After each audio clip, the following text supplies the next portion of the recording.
Good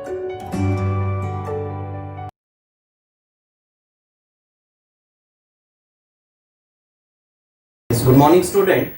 Now start with next colligative property, depression in freezing point and osmotic pressure. In osmotic pressure, only mathematical expression is there. Now, first, depression in freezing point. Clear?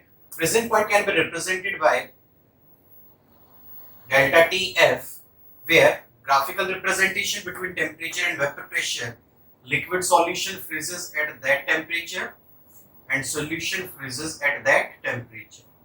According to this temperature, this will be the Tf naught and this will be the Tf, where Tf naught be the freezing point of solvent and Tf be the freezing point of solution. Then according to graph, depression in freezing point can be represented by delta Tf, and this delta Tf is equals to Tf naught minus Tf. In case of boiling point, delta Tb is equal to Tb minus Tb naught. There form delta Tf is equal to Tf naught minus Tf, where delta Tf naught be the freezing point of solvent and Tf be the freezing point of solution. In boiling point, solution minus solvent, and in freezing point, solvent minus solution. Then according to definition, first form delta Tf is equal to Tf naught minus Tf. Second, delta Tf is directly proportional to molar concentration or molality. Here proportionality sign can be replaced by Kf. Delta Tf is equal to Kf into m. Delta Tf is equal to Kf into W2 by M2 into 1000 by W1. And to calculate the molecular mass of unknown solute, M2 is equal to Kf into W2 into 1000 by W1 into delta Tf. Clear? According to this formula, calculate the SI unit of molar depression constant. Kf is equal to delta Tf by m.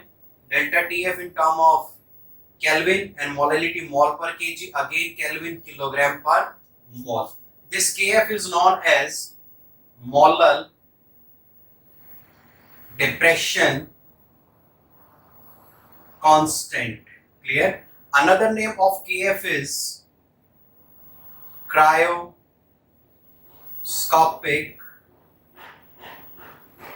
constant. Clear? This is used to determine the molecular mass of unknown solute, and the formula is M2 is equal to Kf into W2 by 1000 into delta Tf into W1. Next, osmotic pressure. It can be represented by pi.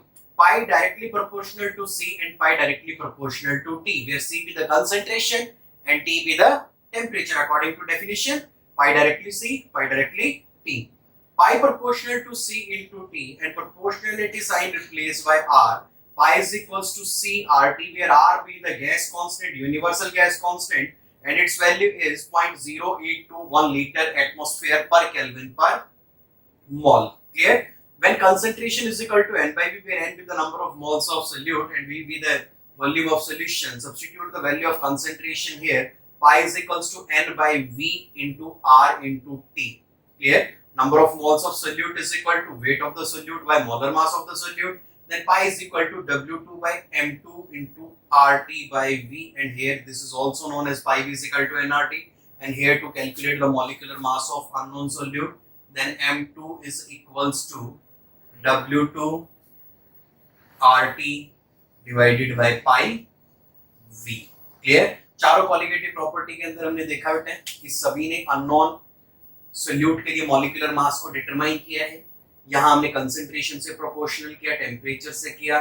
तो तीन फॉर्मूले मेरे को मिले कि अगर numerical term के अंदर कंसंट्रेशन गिवन है तो हम फर्स्ट फार्मूला यूज करेंगे, और अगर नंबर ऑफ मोल्स गिवन है तो हम यहाँ से सेकंड फार्मूला यूज करेंगे, और अगर वेट की टर्म में मेरे को क्वेश्चन दे रखा है तो हम यहाँ से थर्ड फार्मूला सब्स्टिट्यूट करेंगे. हमने स्टार्टिंग में भी थोड़ा डिस्कशन करते टाइम डिस्कस किया कि ऑस्मोटिक प्रेशर जो मॉलिक्यूलर मास निकालती है, यहाँ से जो मॉलिक्यूलर मासेस मेरे को मिलेंगे वो प्रोटीन्स के लिए, पॉलीमर्स के लिए, मींस क्या है ये मैक्रोमोलिक्यूल्स. तो मैक्रोमोलिक्यूल के मॉलिक्यूलर मास डिटरमिनेशन के लिए हमने क्या यूज किया, ऑस्मोटिक प्रेशर यूज किया. तो हमने दो क्वालिटेटिव प्रॉपर्टी की बेटा इस क्लास के अंदर. First one is depression in freezing point and second one is osmotic pressure. तो स्टूडेंट नेक्स्ट क्लास के अंदर हम न्यूमेरिकल टर्म्स करेंगे on the basis of depression in freezing point and osmotic pressure. Thank you.